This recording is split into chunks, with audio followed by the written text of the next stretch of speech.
There he is. How do you make a story that was already as good as it gets get even better? Welcome to America. Hold tight, and I'll tell you in a minute. In case you missed our story last week, Nguyen Hong Mi and Dan Cherry are long-lost enemies. This is a History Channel recreation of their epic dogfight. Cherry was piloting the American F-4. Hong Mi was flying the North Vietnamese MiG, until Cherry blew it out from under him. You got him. As you might imagine, it's hard to make up after that kind of fight. But a few years ago, the two men were reunited on a Vietnamese TV show. Jerry Springer would have been sorely disappointed. He had a very firm handshake, and he says, "Welcome to my country. I'm glad to see that you're in good health, and I hope that we can be friends." And those weren't just words. After the show, Hong Mi invited Dan back to his home. Dan held his grandson, and the war went away. Today, the men are best friends. Just a few weeks ago, Hong Mi came to visit Dan at his home in Bowling Green, Kentucky. The trip was mostly pleasure, but the men hoped it would also serve a more serious purpose. In fact, our first story ended with that very message. We hope that the fact that we've been able to reconcile our differences might somehow help Vietnam veterans on both sides.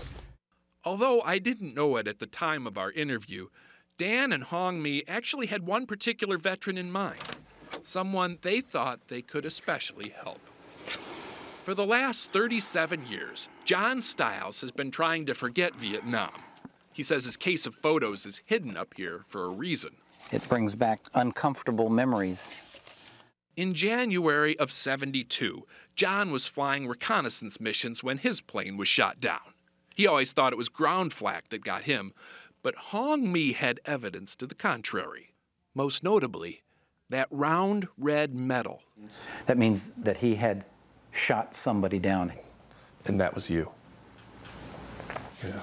Understandably, John wasn't sure he wanted to meet Hong Mi. He was nervous, he wouldn't know what to say. Although, in the end, he didn't have to say anything.